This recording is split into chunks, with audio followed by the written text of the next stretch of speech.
Masa iya setega itu bakal dibumi hanguskan? Lalu Netanyahu tidak mendengarkan. Ya, ini orang memang budek gitu ya kalau untuk mendengarkan saran-saran yang baik. Dan dia tetap bersikeras untuk melakukan serangan tersebut. Dan serangan ini dilancarkan pada tanggal 12 Februari tahun 2024 kemarin.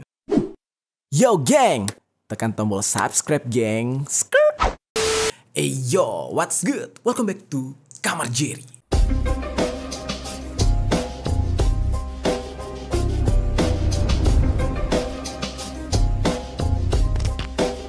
Geng. Oke, kali ini kita akan update lagi mengenai pemberitaan yang ada di Palestina. Untuk saat ini Israel masih terus berupaya membombardir Palestina dan sampai saat sekarang ini yang menyedihkannya adalah jumlah dari korban itu semakin besar. Korban dari genosida Israel ini sudah mencapai 30.000 orang, geng. Tetapi seolah seperti tidak peduli dengan jumlah dari nyawa yang sudah hilang, Israel sampai saat ini masih saja terus menggempur Palestina. Sampai-sampai ada sebuah daerah yang menjadi kawasan terakhir atau perbatasan terakhir yang mana di sana masih ada beberapa nyawa orang Palestina yang masih bertahan, yaitu daerah Rafah yang sekarang menjadi target bagi tentara Israel. Padahal Rafah ini adalah wilayah satu-satunya yang menjadi tempat aman bagi para pengungsi Palestina untuk menyelamatkan diri, yang mana pada awalnya Israel berjanji kepada dunia internasional bahwa mereka tidak akan menyerang wilayah selatan tersebut termasuk Rafah, sehingga banyak rakyat Palestina yang masih selamat itu mengungsi ke daerah tersebut. Dan kali ini Israel benar-benar melanggar janjinya, yaitu mereka akan membombardir atau membumi hanguskan daerah Rafah. Dan ini merupakan sebuah akhir dari Palestina, karena jika Rafah sudah dibombardir, dibumi hanguskan sama seperti daerah lain, maka tidak ada lagi Palestina. Maka tidak ada lagi manusia keturunan Palestina, karena Rafah adalah sisa terakhir dari keturunan Palestina dan daerah terakhir yang tersisa setelah Palestina dijajah oleh Israel. Ya, untuk saudara-saudara semua, kita bisa lihat ya, kita sedang menyaksikan detik-detik terakhir pemusnahan ras, pemusnahan peradaban atau pemusnahan bangsa, yaitu bangsa Israel, yang sebentar lagi kita tidak akan melihat sisa dari keturunan mereka, kecuali kita ya bertemu dengan mereka yang sudah mengungsi ke daerah luar, yang mungkin sudah keluar dari Palestina sejak lama, sudah tinggal di luar negeri. Seperti salah satu contohnya ini si Kebo Air ini ya, DJ Khalid, yang sama sekali tidak ada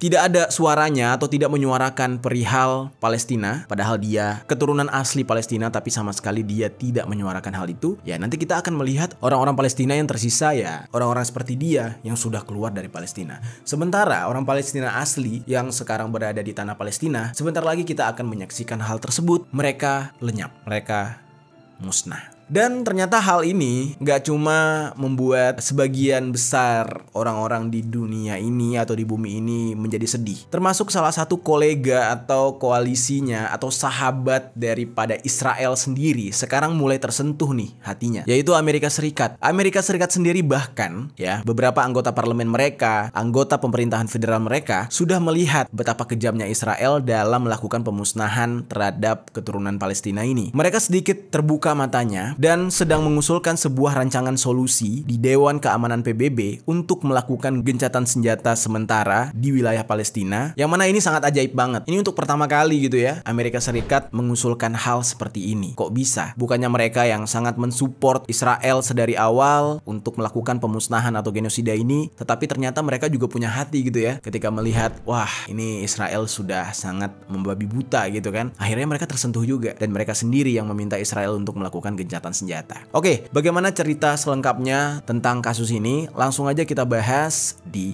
Permisi, peristiwa misteri dari berbagai sisi.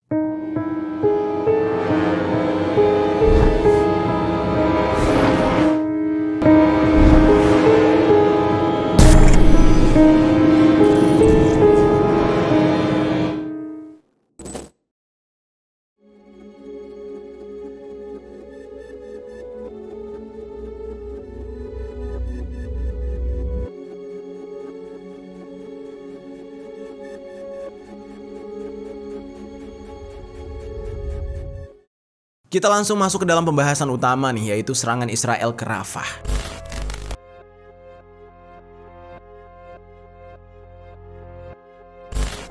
Jadi geng, Perdana Menteri Israel yaitu Benyamin Netanyahu menyampaikan kalau dia akan segera menyerang kota Rafah. Tetapi lagi-lagi, ya dengan segala kebohongan yang dimiliki oleh Israel, Netanyahu ini mengatakan akan menyediakan jalur evakuasi yang aman untuk para warga sipil yang ada di sana dengan memanfaatkan daerah-daerah yang ada di utara Rafah yang bisa menjadi zona aman bagi warga sipil mengungsi. Ya, yang sudah-sudah kan begitu juga. Mereka ngasih satu jalur, satu jalan, ketika itu diklaim aman oleh mereka dan mereka menjanjikan semua warga bakal selamat, taunya ketika lewat malah dibombardir. Ya, itulah Israel. Dan Netanyahu juga mengatakan kalau dia berjanji tidak akan ada kekacauan besar dalam serangan tersebut. Menurut dia, kenapa dia memerintahkan tentara-tentaranya untuk menyerang Rafah? Karena Rafah ini menjadi kunci keberhasilan Israel untuk mengalahkan Hamas. Ya, lagi-lagi alasannya itu mulu. Tapi sampai detik ini kita lihat, ya tentara Hamas yang meninggal berapa orang sih? Gak lebih besar daripada jumlah tentara Israel itu sendiri. Yang ada, yang banyak meninggalnya adalah warga sipil Palestina.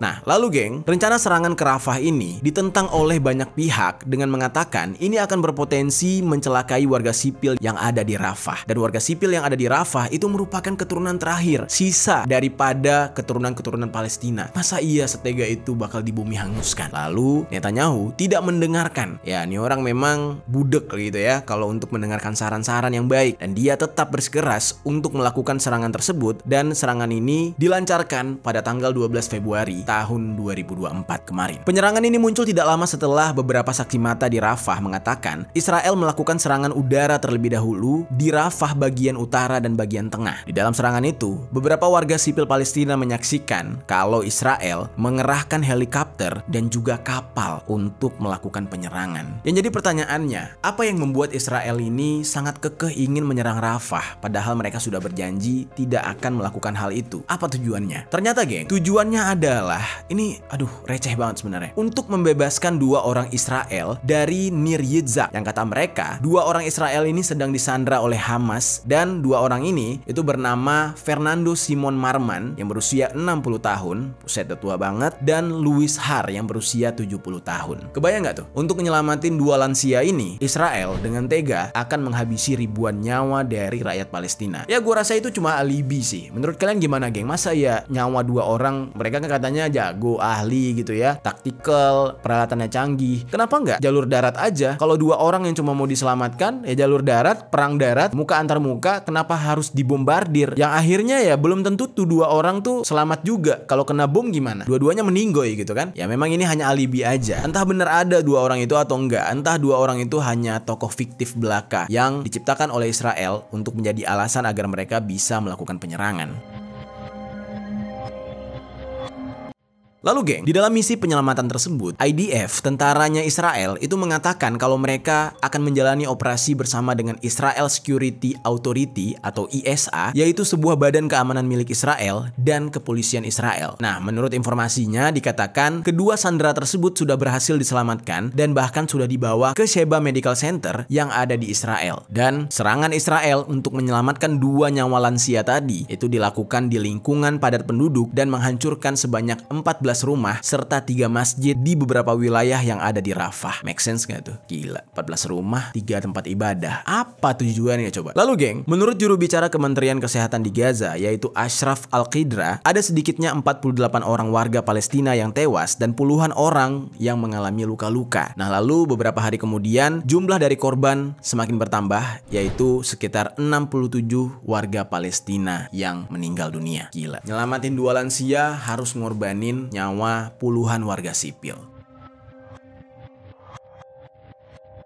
Lalu geng, berdasarkan artikel dari CNBC Indonesia dikatakan Israel sudah meminta badan-badan bantuan dari PBB untuk membantu mengevakuasi warga sipil dari zona perang Gaza sebelum Israel melakukan penyisiran darat di wilayah Rafah. Juru bicara pemerintah Israel yang bernama Eylon Levy mengatakan bahwa Israel sudah mendesak seluruh badan PBB agar bisa bekerja sama dengan Israel untuk mengevakuasi warga sipil Palestina. Nah, tapi kan ini kata Israel, ya itu benar apa enggak kita nggak tahu. PBB aja ya masih tunduk sama mereka. Apapun yang ada di PBB, Israel nggak mau dengerin. Seolah-olah dia yang punya kuasa di sana. Jadi pernyataan ini kita nggak bisa 100% percaya gitu kan. Bisa aja ini hanya menjadi alibi. Di saat itu Israel mengatakan kepada pihak PBB, bekerja samalah dengan Israel untuk menemukan jalan. Nah, berarti analoginya Israel ini justru menyalahkan PBB atas serangan mereka. Padahal mereka yang bikin perang, mereka yang nyerang, kenapa PBB yang jadi disalahkan? Karena di saat itu mereka bikin narasi PBB lah yang menyebabkan banyak warga sipil meninggal dunia karena tidak segera mengevakuasi warga sipil itu dari Rafah. Padahal secara logiknya aja ya lu kalau memang nggak mau, lu peduli dengan warga sipil, ngapain lu bikin serangan? Kenapa nggak pakai cara lain kek gitu? Kalau serangan membabi buta kayak gitu, ya otomatis ya warga juga ikut kena gitu. Ya tapi di luar itu semua, ini mungkin ada benarnya juga PBB ikut bertanggung jawab atas banyaknya korban yang jatuh karena ya PBB lambat untuk menyelamatkan warga sipil, ya tetapi tidak berarti Israel bisa melakukan serangan begitu saja di wilayah tersebut karena kan mereka tahu di sana tuh ada warga sipil yang harus diselamatkan terlebih dahulu. Dan apa yang dilakukan oleh Israel ini merupakan sebuah kejahatan perang dan sudah melanggar Konvensi Jenewa karena telah melakukan pembantaian kepada warga sipil yang tidak bersalah.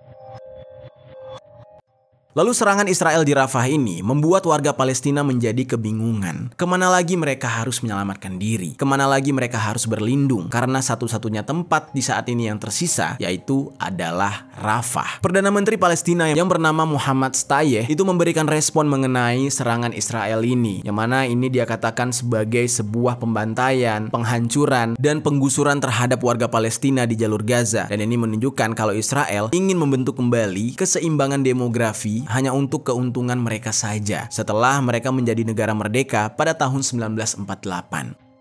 Selain itu, Muhammad Shtayyeh juga mengatakan kalau ada upaya Israel untuk menyingkirkan otoritas Palestina dari jalur Gaza dan mencegah pengiriman bantuan dari tepi barat dan juga Yerusalem ke wilayah tersebut. Dia juga mengatakan Israel sedang melakukan penghancuran ekonomi dan juga keuangan terhadap otoritas Palestina melalui hambatan dan fragmentasi geografis dan juga mencegah pekerja untuk datang ke tempat kerja mereka, memperketat kontrol atas wilayah dan mencegah pengembangan wilayah di Palestina. Di Palestina sendiri sudah ada sekitar 700 wilayah militer yang terdiri dari pos pemeriksaan, gerbang, dan lain sebagainya, sehingga ini menyebabkan penurunan laju perekonomian disertai dengan terus berlanjutnya pemotongan keuangan untuk dana Palestina. Selama 400 hari terakhir, sejak awal tahun 2023 sampai saat ini, itu merupakan 400 hari paling mematikan di dalam sejarah Palestina. Dan Muhammad Shtayyeh juga mengecam Komite Kabinet Israel yang memberikan rekomendasi untuk menutup markas besar United Nations Relief and Works Agency atau UNRWA yang ada di Yerusalem, yang mana hal ini adalah sebuah pernyataan perang terhadap UNRWA.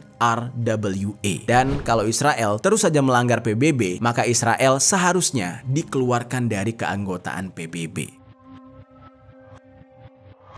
Respon juga datang dari berbagai pihak nih geng, seperti yang disampaikan oleh Menteri Luar Negeri Inggris David Cameron yang menyampaikan keprihatinannya terhadap serangan Israel ke Rafah, yang mana menurutnya sudah tidak ada tempat lagi bagi warga Palestina untuk menyelamatkan diri dari serangan Israel, dan pemerintah Inggris ingin agar Israel berhenti dan berpikir dengan matang sebelum mengambil tindakan lebih lanjut, dan yang paling penting adalah segera menghentikan serangan dan melakukan gencatan senjata. Nah, sampai Inggris saja udah berharap kayak gitu geng. Lalu yang lebih gilanya lagi adalah Mesir, yang mana seperti yang kita tahu ya, di beberapa video sempat tersebar Mesir sampai bikin tembok pembatas untuk wilayah Rafah, yang mana mereka sendiri ketakutan terkena dampak dari serangan Israel tersebut, yang mana Mesir juga angkat bicara dengan memperingatkan dampak yang mengerikan itu sebagai akibat dari serangan Israel ke kota Rafah tersebut. Dengan Israel yang menargetkan wilayah Rafah ditambah dengan Israel yang selalu menghalangi akses bantuan kepada warga Palestina, ini merupakan sebuah tindakan yang akan memusnahkan bangsa Palestina.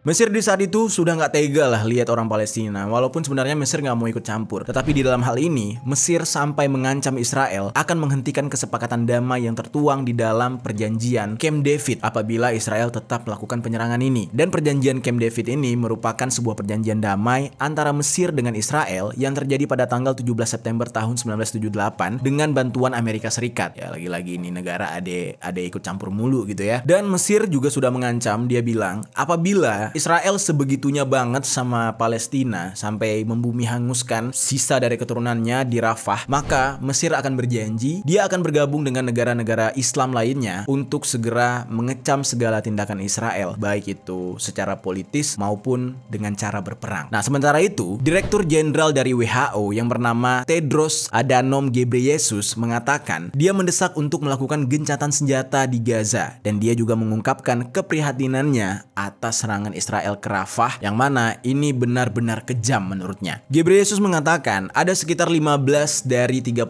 rumah sakit yang masih berfungsi di Gaza, dan dia terus mengupayakan para petugas kemanusiaan yang ada di sana untuk berusaha sebaik mungkin menolong para korban. Nah, tapi geng, semua desakan yang datang dari kiri kanan terhadap Israel itu tidak diindahkan oleh Israel. Netanyahu, pemimpin Israel, mengatakan kalau Rafah adalah jalan untuk menggapai kemenangan atau kunci untuk bisa menumpas Hamas. Nah, tapi apakah benar, geng, Hamas ada di sana? Apakah benar sejauh ini ya Israel sudah menggempur warga sipil habis-habisan, ya kan, yang sudah memakan banyak korban jiwa? Kok Hamasnya nggak habis-habis? Sebenarnya Hamas itu ada nggak sih di tempat yang mereka serang? Atau justru Hamas ini hanya menjadi alibi? Atau Hamas yang mereka maksud hanyalah sebuah tokoh fiktif yang mereka ciptakan sebagai alasan agar mereka bisa menyerang Palestina dengan membabi buta kayak gitu? Nah, sekarang kita bahas sedikit nih, geng, ya, mengenai ada apa sebenarnya dengan kota Rafah yang menjadi target Israel.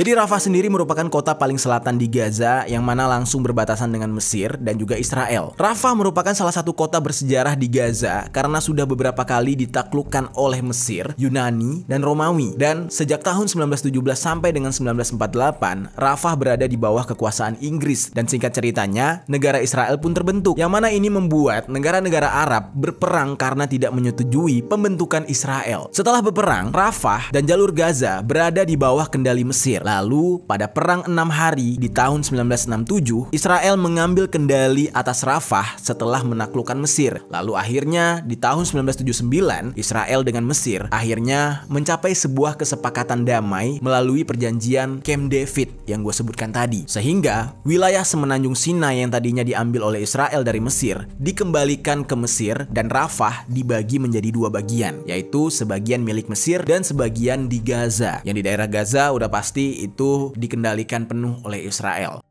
Selama berpuluh-puluh tahun, Rafah ini menjadi tempat penyaluran bantuan kemanusiaan ke Gaza. Dan sebelum perang, Rafah ini menjadi rute bagi ratusan truk yang masuk ke jalur Gaza setiap harinya. Dan Rafah itu sebenarnya sudah menjadi tempat pengungsian sejak lama, geng. Jadi ini menjadi tempat pengungsi warga Palestina yang terdampak akibat serangan Israel pada tahun 1948 silam. Terus ada sekitar 1,4 juta warga Palestina yang akhirnya menempati Rafah setelah mereka mengungsi. Dan sebagian besar di antara mereka tinggal di tenda-tenda pengungsian. Nah, lalu akhirnya muncullah spekulasi banyak orang dan bahkan dari banyak negara gitu ya, bahwasanya Israel ini memang ingin membumi hanguskan keturunan Palestina. Karena terbukti selama ini Rafah itu memang menjadi tempat warga sipil, menjadi tempat orang-orang untuk mengungsi karena mereka mengalami trauma akan perang. Ya boro-boro ada Hamas di sana. Nah, makanya alasan Israel menyerang Rafah ini nggak masuk akal. Karena selama ini tidak ada bom, tidak ada roket, tidak ada rudal yang berasal dari Rafah. Nggak ada yang berangkat dari Rafah. Rata-rata semuanya yang ada di Rafah itu adalah masyarakat pengungsi yang terdampak perang. Dan bisa dikatakan Netanyahu memang ingin memusnahkan keturunan Palestina aja. Makanya Rafah ini diserang. Dan alasan yang paling terang benderang gitu ya, ya ini memang bertujuan untuk genosida. Karena kan Rafah ini menjadi jalur untuk bantuan makanan, jalur bantuan kesehatan, dan juga ada ribuan pengungsi di sana yang sudah trauma. Jadi ya Netanyahu alasannya buat apa sih? Cuma nyelamatin dua orang, alasannya pengen menyerang Hamas. Hamas yang mana yang ada di camp pengungsian kayak gitu. Dan untuk saat ini, seperti yang gue katakan tadi, sebentar lagi kita akan menyaksikan pemusnahan terhadap sebuah keturunan yang bernama Palestina. Sekarang kita masuk ke dalam pembahasan respon Amerika Serikat yang menyarankan Israel untuk gencatan senjata. Jadi geng, saat Israel sedang merencanakan penyerangan ke Rafah, seorang juru bicara Departemen Luar Negeri yang bernama Vedant Patel mengatakan kalau Amerika Serikat tidak mendukung operasi yang direncanakan oleh Israel di wilayah Rafah ini. Baru kali ini kita di seluruh dunia mendengar bahwa Amerika tidak setuju dengan penyerangan yang dilakukan oleh Israel. Selama ini kemana aja? Selama ini kok berbeda pernyataannya? Apakah sekarang Amerika sudah mulai tersentuh hatinya karena melihat banyaknya nyawa yang bergelimpangan? Yaitu yang punya jawabannya hanya mereka. Dan Joe Biden selaku Presiden Amerika Serikat mengatakan kalau tindakan Israel dalam perang melawan Hamas ini sudah terlalu berlebihan. Buset, nih kakek-kakek ini tiba-tiba sekalinya login bisa sehat juga gitu ya pemikirannya. Melalui Vedant Patel dikatakan kalau pemerintah Amerika Serikat belum melihat bukti adanya perencanaan serius untuk melakukan operasi darat di Rafah karena Rafah merupakan pintu masuk penting bagi bantuan kemanusiaan sehingga serangan ke Rafah bukanlah serangan yang didukung oleh Amerika. Dan di tengah kecaman yang ditunjukkan kepada Israel karena serangan mereka ke Rafah, Israel malah merencanakan akan melakukan serangan militer ke kota Rafah secara menyeluruh. Jadi mereka ingin membumi ratakan, pokoknya dihangusin semua, nggak ada sisa. Dan yang lebih gilanya adalah Israel secara sengaja merencanakan akan menyerang Rafah pada awal bulan Ramadan kalau Hamas tidak mengembalikan beberapa sandera yang tersisa katanya. Jadi yang 2 orang udah diselamatkan, ya mereka menuduh lagi Hamas masih menyandra beberapa orang Israel lain.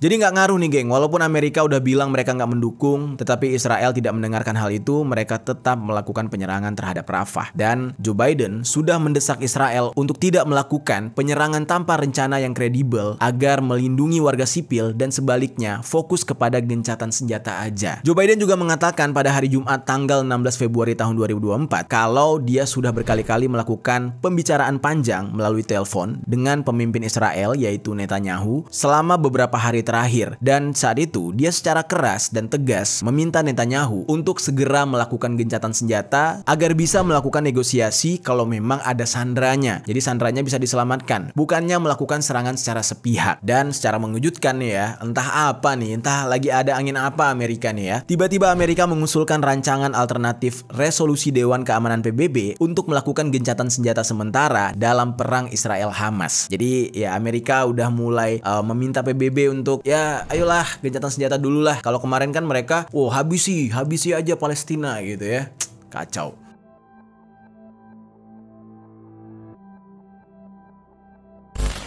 Di dalam draft text, Amerika menetapkan dalam kondisi saat ini, serangan besar-besaran ke Rafah itu akan mengakibatkan kerugian yang lebih besar lagi terhadap warga sipil dan pengungsian. Dan yang lebih gilanya lagi bakal menyebabkan kerugian untuk negara-negara di sekitarnya atau negara tetangga, termasuk salah satunya Mesir gitu. Dan serangan tersebut akan mempunyai implikasi serius bagi perdamaian dan keamanan regional. Ya oleh sebab itu, menggarisbawahi bahwa serangan darat besar-besaran seperti itu tidak boleh dilakukan dalam kondisi saat ini menurut Amerika. Dan menurut gua nih ya, memang agak telat sih keputusan Amerika ini. Padahal sebelumnya kan ya sudah diminta untuk gencatan senjata, tetapi Amerika malah mensupport Israel untuk terus melakukan penyerangan. Langkah ini akhirnya diambil oleh Amerika ya setelah mereka menolak usulan dari negara-negara Arab melalui Aljazair yang menyuruhkan gencatan senjata demi kemanusiaan ya kan di saat itu. Nah, sekarang semuanya udah makin menggila, Israel makin nggak tahu diri gitu ya. Nah, sekarang mereka jadi kelabakan sendiri. Rancangan resolusi Amerika Serikat tersebut harus dilakukan secepat mungkin dan harus disertai dengan pembebasan semua sandera yang berasal dari Israel setelah serangan Hamas pada 7 Oktober tahun 2023. Dan selain itu, rancangan Amerika Serikat ini juga menyerukan pengangkatan semua pembatasan dalam pengiriman bantuan kemanusiaan ke Gaza. Karena sekarang kondisi anak-anak di Palestina, orang-orang di Palestina benar-benar memprihatinkan. Mereka nggak bisa makan, mereka setiap harinya nggak bisa tidur karena ya takut bakal dibombardir. Jadi serba salah semuanya. Dan kedua langkah tersebut akan membantu menciptakan kondisi bagi penghentian konflik yang berkelanjutan. Dan menurut Duta Besar Amerika Serikat di PBB, yaitu Robert Wood, usulan dari Aljazair sebelumnya tidak efektif untuk menghentikan serangan dan tidak bisa memenuhi apa yang diajukan oleh Amerika, yaitu mengeluarkan sandera, lebih banyak bantuan masuk, dan jeda yang panjang untuk konflik. Hanya saja nih ya, di dalam draft gencatan senjata milik Amerika ini, ya Amerika masih aja ngebahas soal serangan di tanggal 7 Oktober tahun 2023. 3, yang mana Amerika juga mengatakan anggota Hamas tidak memiliki tempat di dalam pemerintahan Gaza di masa depan. Tetapi Amerika tetap menekankan karena mereka memperhatikan kekhawatiran banyak anggota Dewan PBB mengenai nasib warga sipil yang ada di Rafah, sehingga memperjelas kalau saat ini serangan darat yang dilakukan oleh Israel itu adalah sebuah langkah yang salah, geng. Tapi geng ya karena udah terbiasa melihat Amerika ada-ada aja gitu ya. Banyak negara yang tidak percaya sebenarnya dengan apa yang dilakukan oleh Amerika melalui Presiden Joe Biden dan melalui PBB. Karena ya kita tahu ya selama ini Amerika Serikat terkadang bisa jadi pisau bermata dua gitu kan. Bisa aja hal ini sebagai kamuflase, tetapi ya kita nggak tahu juga. Mungkin udah kesentuh hatinya, udah mulai sadar, kita lihat aja nanti. Dan banyak negara yang menduga kalau ini hanya taktik diplomatik yang dilakukan oleh Amerika untuk memperpanjang penderitaan warga Palestina. Tapi Amerika ketika mendengar hal itu, mereka dianggap palsu gitu ya. Mereka nggak terima. Mereka bilang mereka memiliki resolusi ini karena ini adalah sikap keras mereka terhadap Israel yang semakin hari perilaku perangnya semakin kelewatan, berlebihan. Ya padahal kan berlebihannya karena merasa aman dilindungi oleh Amerika juga kan selama ini. Tetapi kok Amerika jadi kayak gimana gitu, kayak cuci tangan gitu ya. Dan menurut Direktur International Crisis Group di PBB yang bernama Richard Gowan kepada media VOA, dia mengatakan ini merupakan pertama kalinya Amerika mengusulkan sebuah rancangan resolusi yang benar-benar mencakup beberapa kritik yang tersirat yang cukup keras terhadap Israel di Gaza dan tepi barat. Karena selama ini Amerika selalu menolak gencatan senjata terhadap konflik antara Israel dengan Hamas, serta terus mendukung Israel dalam menggempur Gaza. Dan ada kemungkinan kalau Presiden Joe Biden sedang memberikan isyarat secara halus bahwa mereka sebenarnya udah habis kesabarannya, udah nggak tahan lagi untuk melindungi nama baik Israel di PBB. Jadi bisa dikatakan ya Amerika udah enek sama Israel. Tapi ya kita lihat aja bagaimana nanti akhirnya. Apakah tindakan Amerika ini benar-benar real atau hanya sebatas kamuflase doang. Oke, itu dia geng kondisi mengenai serangan Israel ke Palestina yang sekarang ya mereka sudah menargetkan Rafah. Dan kalau ini benar-benar terjadi seperti yang gue katakan tadi, ya mari sama-sama kita doakan semoga keturunan terakhir dari saudara kita di Palestina diberikan tempat yang baik di sisi Allah Subhanahu wa taala. Dan semoga juga tindakan yang dilakukan oleh Amerika ini menjadi sebuah titik terang bagi Amerika untuk terbuka hatinya dan tersadar kalau selama ini negara yang mereka dukung yaitu Israel itu sudah menyebabkan kekacauan di muka bumi ini dan akan menjadi sebuah masalah baru bagi Amerika. Dan sama-sama kita doakan semoga konflik ini segera berakhir.